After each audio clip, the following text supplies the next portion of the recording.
Hello YouTuber, welcome to another cooking video. Today I'm going to cook beef Bhuna and with some potato. So in a hot pan I'm just going to add some oil, cooking oil. You can use any vegetable oil or olive oil or sunflower oil. This is really up to you. And I'm going to add medium size spoon like this one, about 4 spoonful of cooking oil, and let it warm it up a little bit, and then we'll be adding some onions, chopped onion. It's a medium sized onion, 2 of them. So I'm just going to add all of it. Okay, and now I'm going to stir this for a moment, and also I'll be adding some chopped tomatoes, probably one piece of tomato, medium size. Okay, so now we are going to stir this for some time, so all the onions and tomatoes become quite softened, and then we'll be cooking slowly. So now in the mix I'm going to add some garlic and ginger paste. As you probably noticed in my previous cooking, we really use garlic and ginger paste because they're really great for health.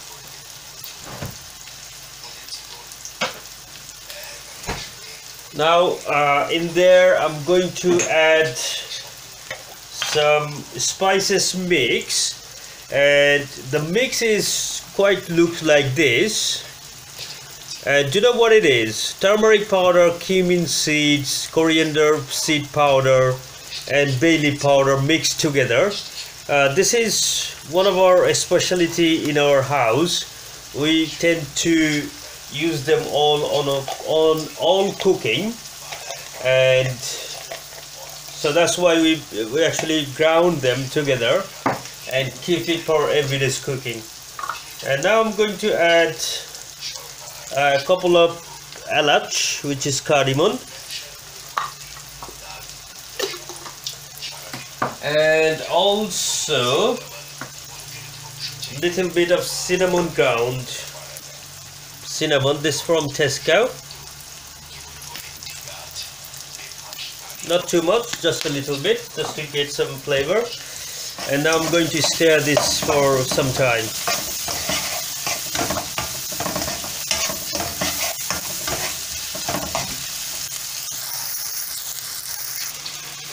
So what I'm trying to do really is to cook my spices, not all the onions and tomatoes, but the spices. So when I add beef in there, it doesn't actually taste like raw spices, but I want it cooked but not burning. So there is one thing I like to do is, because I don't want to cook too much and burn too much, but I do not want my onions and tomatoes to see like they are still raw. So just to make it a shortcut, what I'm going to do, I'm going to blend them like this until I see quite grounded. So as you can see, it's quite blended. Now I'm going to add my beef in there.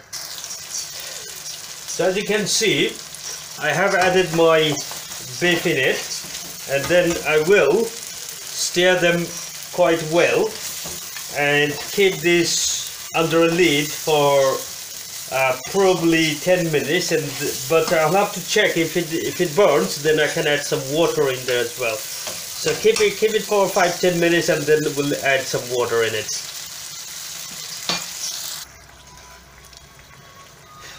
So I have added some water, and now I'm going to add little salt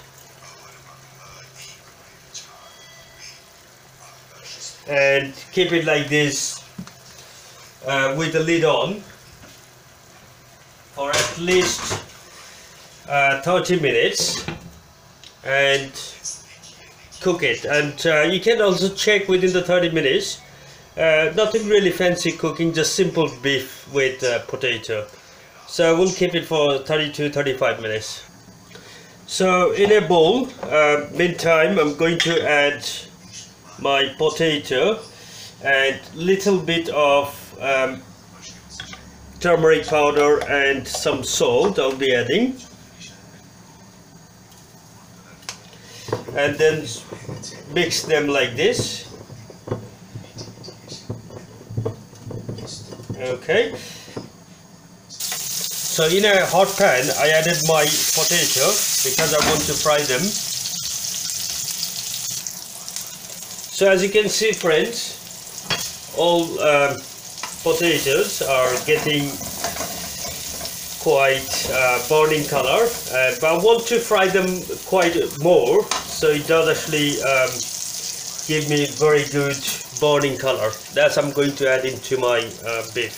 This is quite new. I never seen people doing that, but I actually love frying large potato into the beef. When you eat with rice or any chapatis or any other naan bread, it really tastes good. So friend, this is our beef at this point after about 15 minutes, and this is how I made my potatoes fried like this. So what I'm going to do is adding all the fried potatoes in the beef, and then mix it very well, so all the potatoes can go inside the sauce, because the potato is not cooked yet. They are just lightly fried, so that the frying smell, probably smoky smell, comes into this. So I'm just going to cook them another 15 minutes, or probably a little bit more than that, and then I will call it for the day. So viewer, this is my beef bhuna with potato. As you can see, there are some little black spots or some black bits, because they are quite burnt, which I actually expected from the potato. So this is what it is. And please do not forget to subscribe if you haven't already, and if you like more recipes, feel free to comment or request. Until next video, I have to say goodbye, and hope you have a good day and good cooking.